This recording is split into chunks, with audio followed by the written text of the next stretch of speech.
നമുക്ക് വീട്ടിൽ സംസാരിച്ച് തീർക്കേണ്ട പ്രശ്നമേ ഉള്ളൂ. ഉടനെ കൊണ്ട് കംപ്ലൈന്റ് കൊടുക്കേണ്ട ഒരാവശ്യമില്ല.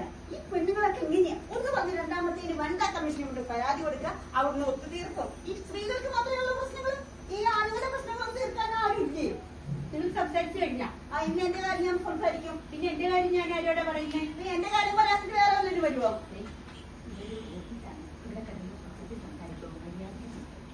ഓ, ഒരു മര്യാദക്കാരി വന്നേക്കുന്നു. എന്റെ മര്യാദക്ക് എന്താ ഒരു കുറവ്? ഓ, മര്യാദ. നിന്റെ മര്യാദ ഇവിടൊന്നും പറയണ്ടട്ടാ. എന്റെ മര്യാദ എന്നെ കൊണ്ട് പറയിപ്പിക്കരുത്. ഇത്രയും നാള് നിന്റെ കൂടെ ജീവിച്ചത് തന്നെ എന്റെ മര്യാദ. നിന്റെ മര്യാദ, നിന്റെ മര്യാദ നിങ്ങളോട് ഞാൻ പറഞ്ഞതാ. ഓഫീസാട്ടാ നീയാണിപ്പോ മിന്നിക്കൊണ്ട് വന്നോട്ടാ. നിങ്ങളോട് ഞാൻ പല പ്രാവശ്യം പറഞ്ഞു, വീട്ടിൽ നിന്ന് ഇറങ്ങിയപ്പോ എന്നാ പറഞ്ഞു, എന്നോട് സംസാരിക്കരുതെന്ന് പറഞ്ഞായിരുന്നു. ഇനി ഞാൻ പറയാ, ഇനി മിന്നിക്കൊണ്ട് വന്നു കഴിഞ്ഞാൽ ഞാൻ കാല് വാരി എടുക്കൂട്ടാ. ഓ, വലിയ പ്രശ്നമൊന്നുമില്ല, ചെറിയൊരു പ്രശ്നം. ഞങ്ങൾക്ക് വീട്ടിൽ നിന്ന് സംസാരിച്ച് വെക്കേണ്ട ഒരു പ്രശ്നമേ ഉള്ളൂ. നിങ്ങളാരാ? വനിതാ കമ്മീഷനാ? വനിതാ കമ്മീഷൻ ആണാണല്ലോ വരുന്നത്. വനിതാ കമ്മീഷൻ പെണ്ണുങ്ങളല്ലേ? മാഡം വരും, ഞാൻ ഈ ഓഫീസിൽ ഒരു സ്റ്റാഫാണ്. നിങ്ങൾക്ക് എന്താണ്? ഞങ്ങൾക്ക് ചെറിയൊരു പ്രശ്നമുള്ളൂ. ഞങ്ങൾക്ക് ഒരു ഉള്ളി തൊഴിക്കുന്ന പോലത്തെ ഒരു പ്രശ്നമുള്ളൂ. അത് വീട്ടിൽ നിന്ന് സംസാരിച്ചെടുക്കേണ്ട ആവശ്യമുള്ളൂ. പിന്നെ നിങ്ങൾ എന്തിനാ ഇവിടെ വന്നത്? ഇവിടെ ചെറിയ ഞാൻ കംപ്ലൈന്റ് കൊടുത്തിട്ടില്ല, അവളെ സംസാരിക്കുന്നത്. അവളെ കംപ്ലൈന്റ് കൊടുത്ത് അവളോട് ചോദിക്കുക എന്താ സംശയം, പ്രശ്നമൊന്നും. ചേച്ചിയുടെ പ്രശ്നം സാറേ, കാര്യം എന്താണെന്ന് വെച്ചാൽ ഈ മനുഷ്യന്റെ ഒന്നുമില്ല സാറേ, ചെറിയ പ്രശ്നമുള്ളൂ. എന്താ ചേച്ചി ചേച്ചിയുടെ പ്രശ്നം എന്താണ്? എന്റെ സാറേ, എന്റെ വാ ഉറപ്പിച്ചിട്ട് വേണ്ടേ? ഇവിടെ വാദമുണ്ടല്ലോ, ഇവിടെ ഒന്നും നിൽക്കത്തില്ല. അതുകൊണ്ടല്ലേ അവളോട് വാ കൊടുത്തിട്ടില്ല. നിങ്ങളൊന്നും ഇണ്ടാവില്ല. ഞാൻ അവളോട് ചോദിക്കട്ടെ എന്താ പ്രശ്നമൊന്ന്? നിങ്ങളുടെ പ്രശ്നം ഒരു പ്രശ്നമില്ല സാറേ. നിങ്ങൾ കണ്ടിട്ടുണ്ടാകുന്നതാണല്ലേ അവര് പറയൂ. അവരവരുടെ പ്രശ്നം പറയട്ടെ സാറേ. പ്രശ്നമില്ലാത്തോണ്ടല്ലേ ഞാൻ വാ ഉറപ്പിക്കാത്തത്. നിങ്ങൾ മിണ്ടാതിരുന്നാലല്ലേ അവർ വാ ഉറക്കൂ. എന്താണെന്ന് വെച്ചാല് വളരെയേറെ പ്രതീക്ഷകളുമായിട്ടാണല്ലോ നമ്മുടെ ഒരു വിവാഹ ജീവിതത്തിലേക്ക് കടന്നു വരുന്നത്. അതിപ്പോ ആളുകളും അങ്ങനെ തന്നെയാണ്. പ്രതീക്ഷയോടെയാണ് കല്യാണം കഴിക്കുന്നതും ഭാര്യയിലേക്ക് ചെല്ലുന്നതും. എന്താണ് അവരുടെ പ്രശ്നം ഞാൻ മനസ്സിലാക്കട്ടെ, എന്നാലല്ലേ നമുക്കൊരു പരിഹാരം ഉണ്ടാക്കാൻ പറ്റും. വിവാഹം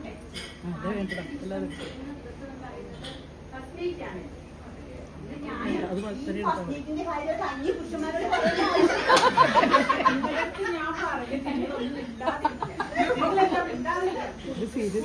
ഞാൻ എല്ലാവരോടും പറയും. ശകുന്തള, ഞാൻ പറയാണ്, പിന്നെയും തന്നെ പറയാണ്. നീ ഇത് ഇവിടെ പറയേണ്ട ആവശ്യമില്ല. നിങ്ങൾ വിട്ടാ കല്യാണം കഴിഞ്ഞ് ആദ്യത്തെ ദിവസം എല്ലാ പുരുഷന്മാരും എല്ലാ സ്ത്രീകളും ചെയ്യുന്നത് പോലെ തന്നെ ഞങ്ങൾ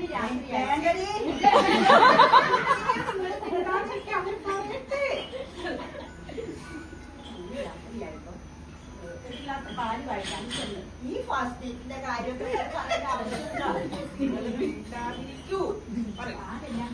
ഞങ്ങൾ കുറെ നേരം സംസാരിച്ച് അത് കഴിഞ്ഞ് ലൈറ്റ് ഓഫ് ചെയ്യാൻ പറഞ്ഞു. അപ്പൊ ഞങ്ങൾ ചേട്ടൻ വേണ്ട, നിങ്ങളോട് പറഞ്ഞു മിണ്ടാതിരിക്കാൻ പറയൂ. നിങ്ങൾ ഒരു 3 മണിയൊക്കെ ആയിട്ടാണ്. അപ്പോഴാ സാറേ ഇങ്ങനത്തെ യഥാർത്ഥ സ്വഭാവം ഞാൻ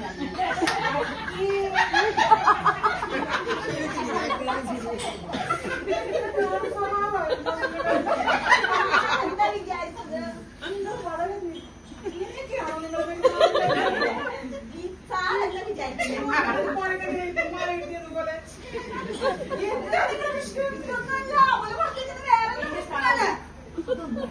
പിന്നെ എന്തോ 3 മണിയായിട്ടാണ് പെട്ടൊക്കെ അങ്ങ് നനഞ്ഞു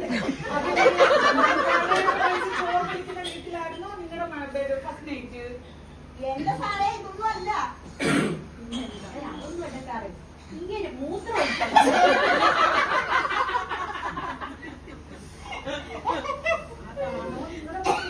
അതെ, ഞാന് ഉറങ്ങാൻ കിടക്കുമ്പോഴേ ഈ സ്വപ്നം കാണും, സിനിമ തിയേറ്ററിൽ സിനിമ കാണും.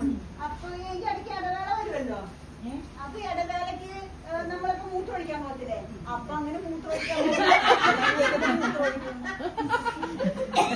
കിടന്നാണോ മൂത്രമൊഴിക്കുന്നത്? ആ, ഇതാണോ നിങ്ങളുടെ അസുഖം? അതെ, ഒരു രോഗമേ അല്ല ഇത്. നിങ്ങളുടെ ഒരു പ്രശ്നമല്ല, ഇത് നിങ്ങളുടെ ഒരു രോഗമാണ്. ഇത് ഒരു രോഗമാണ്. ഇതിന് നല്ല രമ്യമായിട്ടൊരു പരിഹാരമുണ്ട്. എന്റെ ഒരു ഫ്രണ്ട് ഇവിടെ ഒരു വൈദ്യുണ്ട്, അങ്ങ് വണ്ടിപ്പരിയാറുണ്ട്. ആ പുള്ളിക്കാരൻ്റെ അടുത്ത് ചെന്നിട്ട് നിങ്ങൾ സംസാരിച്ചത് ആ പുള്ളിക്കാരൻ ഈ പ്രശ്നം പരിഹരിച്ച് വേരോടെ അയ്യോ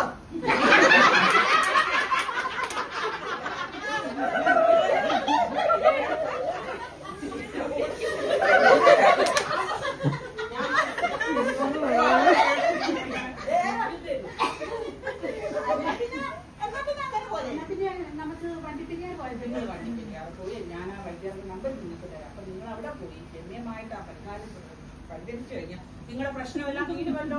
എന്റെ പ്രശ്നം കഴിഞ്ഞു. നിങ്ങളുടെ പ്രശ്നം തീരുമല്ലോ. അല്ല, എനിക്ക് വേറൊരു പ്രശ്നങ്ങളുണ്ട്. ഇനി എന്തുവാ നിങ്ങൾക്ക് പ്രശ്നം? ഞങ്ങള് കല്യാണമൊക്കെ കഴിഞ്ഞപ്പോ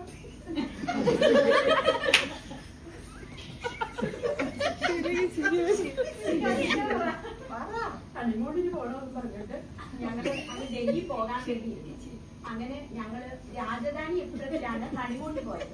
എങ്ങനെയായിരുന്നു നിങ്ങൾ ഹണിമൂൺ? അല്ല സാറേ, രാജധാനി എക്സ്പ്രസിലാ പോയത്. എന്റെ ആങ്ങളുണ്ടല്ലോ ഡൽഹിയില്, അവൻ ഞങ്ങൾക്ക് 2 ടിക്കറ്റ് അയച്ചു തന്നു. അതിന്റെ കാശ് ഞാൻ ഗൂഗിൾ പേ ചെയ്ത്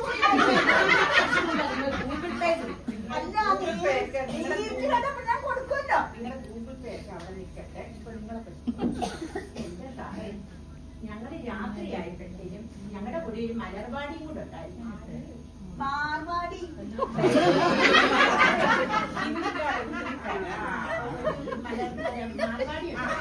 അങ്ങനെ ഞങ്ങള് രാത്രിയായപ്പോഴത്തേനും ചേട്ടൻ മോളുടെ ബസ്, രണ്ടാമത്തെ ബസ്സില് നമ്മുടെ മാർവാടി അപ്പൊ നിങ്ങൾ ചേച്ചി കിടക്കുന്നതാണ് ഇവിടുത്തെ പ്രശ്നം. അല്ല, ഒരു പ്രശ്നമാണല്ലോ. ഇങ്ങനെ പ്രശ്നങ്ങളൊക്കെ രമ്യമായിട്ട് പരിഹരിക്കേണ്ട സമയമാണോ അത് നമ്മൾ ചോദിക്കണമല്ലോ. ചേച്ചിയായിട്ട് അടിയിലെ കിടന്നു. ഓ ശരി ശരി. എന്റെ സാറേ അങ്ങനെ കിടന്നു. ഇതുപോലെ തന്നെ ഒരു 3 മണിയായപ്പോ ആ മലർവാടി കിടന്നു പാടി പാടി പാടി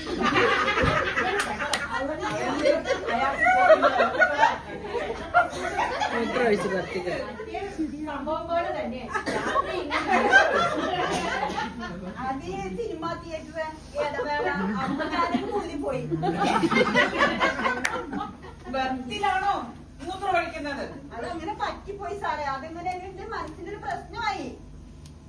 സാറേ, പിന്നെ ഇരിയാന്റെ കൂടെ എനിക്ക് യാത്ര ചെയ്യാൻ പറ്റും. അപ്പൊ ട്രെയിൻ ആണക്കേടായി. അപ്പൊ നിങ്ങൾ ട്രെയിൻ പിടിച്ചിട്ട് പിന്നെ പിറ്റേ ദിവസം ഞങ്ങൾ ഡൽഹിക്ക് പോന്നു.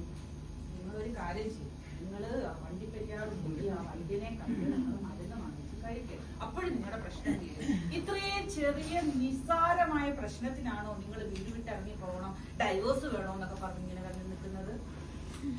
അല്ലേ? നമുക്ക് പോയാലാങ്കിൽ പോകാം, വണ്ടിപ്പെരിയാർ പോകാം. പോയാലോ? വണ്ടിപ്പെരിയാർ പോകാം.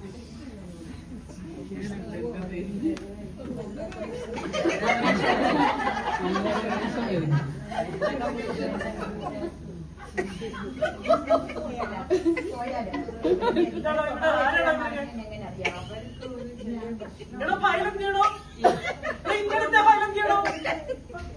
അവർക്ക് ഒരു പോയാലാ നമുക്ക് പോകാറുണ്ട്. എന്താണോ നിങ്ങളുടെ പ്രശ്നം? അതൊക്കെ ആ സാറ് പറഞ്ഞു തന്ന വണ്ടിപ്പെരിയാറ് പോകാനായിട്ട് അവിടുത്തെ പറഞ്ഞു തന്ന പിന്നെ ഞാൻ എന്തിനാണോ പോയിട്ട് വാ, പരിചയപ്പെടും. എന്താണോ നിങ്ങളുടെ പ്രശ്നം? Good morning madam. ഈ ഉച്ച 12 മണിക്കാണോ നിങ്ങൾ അത് രാവിലെ വന്നു കഴിഞ്ഞാൽ രാവിലത്തെ ഗുഡ് മോർണിംഗ്. നിങ്ങളുടെ പ്രശ്നം പറഞ്ഞാൽ മതി. പ്രശ്നം പറ. ഞങ്ങളുടെ പ്രശ്നം പരിഹരിച്ചു. ആ സാറ് പരിഹരിച്ചു വന്നു. എടോ, ഞാൻ ഇവിടെ ഇരിക്കുന്നത് എന്തിനാണ്? നിങ്ങളുടെ പ്രശ്നം പരിഹരിക്കാനാ. പറയണ പ്രശ്നം ഞാൻ പരിഹരിച്ചിട്ട് നിങ്ങൾ പോയാൽ മതി. ഞങ്ങളുടെ പ്രശ്നം പരിഹരിച്ചു. ഇനിയിപ്പൊ പ്രശ്നം വേണമെങ്കിൽ ഞാൻ പറയാം. എന്റെ പ്രശ്നം മുടിയാണ്. ഇതൊക്കെ നീ എല്ലാം എടുത്തിട്ടത്. എന്റെ പ്രശ്നം ഇതാണ്, മുടി. മുടിയോ? ആ, എന്താ? ഇവൻ ഉണ്ടാക്കി തരുന്ന എല്ലാ കാര്യത്തിന്റെ എല്ലാ സാധനത്തിനും മുടിയാണ്. പച്ചവെള്ളം ചോദിച്ചാൽ അതിനകത്ത് നീർക്കോലി പോലെ മുടി ഇങ്ങനെ കിടന്ന് എന്തുണ്ടാക്കി തന്നാലും അതിനകത്ത് ഫുള്ള് മുടി. ഇതാണ് എന്റെ പ്രശ്നം. ഓ, എടോ, മുടിയാണ് പ്രശ്നം. എടോ, ഇതൊന്ന് മുറിച്ചു കളഞ്ഞാൽ പോലെ പ്രശ്നം തീരുമല്ലോ. എന്റെ മുടി ഞാൻ മുറിക്കത്തില്ല. എനിക്ക് പാരമ്പര്യമായിട്ട് കിട്ടിയ മുടിയാണ്. പിന്നെ കിലോമീറ്ററോളം നിങ്ങളത് കിടക്കൂല. പോവേണ്ട പിള്ളേ മുടി മുറിക്കുക നിങ്ങൾ. എന്നാ എനിക്കും ഉണ്ടൊരു പ്രശ്നം. എന്താ നിങ്ങളുടെ പ്രശ്നം? ഇങ്ങനെ രാത്രി കിടന്ന് മൂത്രം ഒഴിക്കുമ്പോഴേ ഞാനൊരു പരിഹാരം പറയാം. നിങ്ങൾ നിങ്ങളുടെ മുടി മുറിക്കുക. നിങ്ങള് നിങ്ങളുടെ വേണ്ട വേണ്ട വേണ്ട. നിങ്ങൾ നിങ്ങളുടെ മുടി മുറിക്കപ്പെട്ടുള്ള പ്രശ്നങ്ങളെല്ലാം തീരും. മുടി മുറിക്കാൻ പ്രശ്നം തീരും. അപ്പൊ നമുക്ക് പോയാലോ? പിന്നെ നിങ്ങൾ കല്യാണം കഴിച്ചല്ലോ. പിന്നെ കല്യാണം കഴിച്ചത് ഞങ്ങൾ രണ്ടും ഭാര്യ ഭർത്താക്കന്മാര്. എത്ര മക്കളുണ്ട്? 6 മക്കൾ. മൂത്ത മോള് എന്ത് ചെയ്യുന്നു? മൂത്തത് 6ാം ക്ലാസ്സിലെ വാട്സപ്പ് ഗ്രൂപ്പിന് 7ാം ക്ലാസ്സിലെ വാട്സപ്പ്. ഓ, അനുഭവിച്ചോ അനുഭവിച്ചു. പിന്നെ ഞാൻ ഇതിന്റെ ഒരു കാര്യം ചോദിക്കട്ടെ, നിങ്ങൾ ഈ പെൺപിള്ളെ കല്യാണം കഴിക്കാൻ മുമ്പേ പെണ്ണ് കാണുന്ന പരിപാടി പെണ്ണ് കണ്ടിട്ടൊക്കെ കല്യാണം കഴിച്ചേ. അപ്പൊ നിങ്ങൾ കണ്ടില്ലായിരുന്നു? നിങ്ങളുടെ കണ്ണി മണ്ട കുത്തിയിരിക്കുവായിരുന്നു ഇങ്ങോട്ട് മുടി കാണാൻ. അത് ഈ ലഡുവും ജിലേബിയൊക്കെ കൊണ്ടുവന്നപ്പോഴേ കോൺസെൻട്രേഷൻ മുഴുവൻ അതിലേക്ക് ആയിപ്പോയി. ശ്രദ്ധിക്കാൻ പറ്റിയില്ല. അപ്പൊ അനുഭവിച്ചു അനുഭവിച്ചു. എടോ, ഈ ഫയലാണ് ഞാൻ പറഞ്ഞത്, മഞ്ഞ ഫയലും ചെയ്യണം. എടോ, ഇന്നലെ ഞാൻ നേരത്തെ പറഞ്ഞത് നിങ്ങൾ എന്തിനായിട്ടാണ് ഇവിടെ നടക്കുന്നത്? നിങ്ങൾ മഞ്ഞ ഫയലും ചെയ്യണം. അവിടെ നില്ലാണ്ട് പിന്നെ അവിടെ നിന്ന് പ്രശ്നം പരിഹരിച്ചിട്ട് പോയാൽ പാമ്പിന്റെ അടുത്ത് നിക്ക് നിക്ക് നിക്ക് നിക്ക്. എന്താ എന്താ? അപ്പൊ ഞാൻ ഇവിടെ തന്നെ കുത്തിയിരിക്കണം പോലും. എന്റെ കാര്യം പിന്നെ നിങ്ങൾ പോയിച്ചിട്ടോ. എന്താ നിങ്ങളുടെ പ്രശ്നം? മുടി നീട്ടി വളർത്തുന്നതാണ് ഇഷ്ടം. എനിക്ക് മുടി വെക്കുന്നതാണ് നിങ്ങളുടെ പ്രശ്നവും മുടിയാണ്. നിങ്ങളുടെ ഭർത്താവിന് മുടി വേണ്ട. വേണ്ട, എനിക്ക് ഡിവോഴ്സ് വേണം. അപ്പൊ നിങ്ങൾക്ക് മുടി വേണ്ട, വേണ്ട. നിങ്ങൾക്കും മുടി വേണ്ട. മുടി ഇല്ലെങ്കിൽ പിന്നെ സൗകര്യമായില്ല. മുടി കാണുന്നില്ലല്ലോ. നിങ്ങൾ ഡിവോഴ്സ് ചെയ്യുക. നിങ്ങൾ ഡിവോഴ്സ് ചെയ്യുക. എന്നിട്ട് നിങ്ങൾ തമ്മിൽ അങ്ങോട്ട് കല്യാണം കഴിക്കുക. അപ്പൊ ഞാനോ മാഡം? മാഡം പറഞ്ഞൊരു ഇതില്ലേ? ഞാനില്ല എടുക്കും. നിങ്ങൾ ഇതിനകത്ത് ഞാൻ ഇരിക്കുന്നത്. നിങ്ങൾ കല്യാണ ബ്രോക്കറാണോ അതോ പിന്നെ വേറെ വനിതാ കമ്മീഷണറാണോ? എടോ, നിങ്ങൾക്ക് മുടി വേണമെന്നല്ലേ പറഞ്ഞത്? ഇവരുടെ ഭർത്താവിന് മുടി വേണമല്ലോ. അപ്പൊ നിങ്ങൾക്ക് രണ്ടുപേർക്കൂടെ കല്യാണം കഴിക്കാമല്ലോ. പ്രശ്നം സോൾവ് ആയില്ലേ? വളരെ രമ്യതയിൽ ഞാൻ നിങ്ങളുടെ രണ്ടു കൂട്ടത്തെ പ്രശ്നം പരിഹരിച്ചിട്ടുണ്ട്. അത് പറ്റത്തില്ല. ഒരു വനിതകളുടെ പ്രശ്നം പരിഹരിക്കാനല്ലേ വനിതാ കമ്മീഷണർ ഇരിക്കുന്നത്.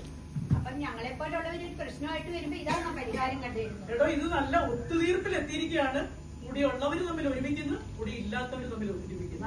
രമ്യതയിൽ തീർത്തിരിക്കുന്നു. മാഡം പറഞ്ഞാൽ ശരി.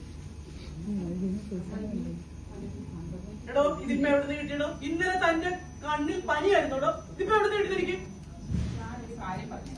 എന്ത് കാര്യം? എടോ പോടോ എന്നൊന്നും വിളിക്കാൻ പറ്റില്ല. എടോ, ഞാൻ ഈ ഓഫീസിലെ ഓഫീസറാണോ? നിങ്ങൾ ഈ ഓഫീസിലെ ഓഫീസറൊക്കെ ആയിരിക്കും. പക്ഷെ കുടുംബത്ത് നീ എന്റെ ഭാര്യ, ഞാൻ എന്റെ ഭർത്താവ്. നാട്ടുകാരോട് ഉള്ള വിശേഷങ്ങളെല്ലാം വിളിച്ച് പറയുന്നത് കേട്ടാ. അപ്പൊ നിങ്ങൾ ഭാര്യയും ഭർത്താവുമാണ്. ഞങ്ങള് ഭാര്യയും ഭർത്താവുവാ. അപ്പൊ നിങ്ങളുടെ കാര്യം ആദ്യം പരിഹരിക്കുക, എന്നിട്ടാണ് നാട്ടുകാരുടെ പ്രശ്നം പരിഹരിക്കല്. എന്റെ അമ്മ പറഞ്ഞിട്ടാണ് ഞാൻ ഇവളെ കല്യാണം കഴിച്ചത്.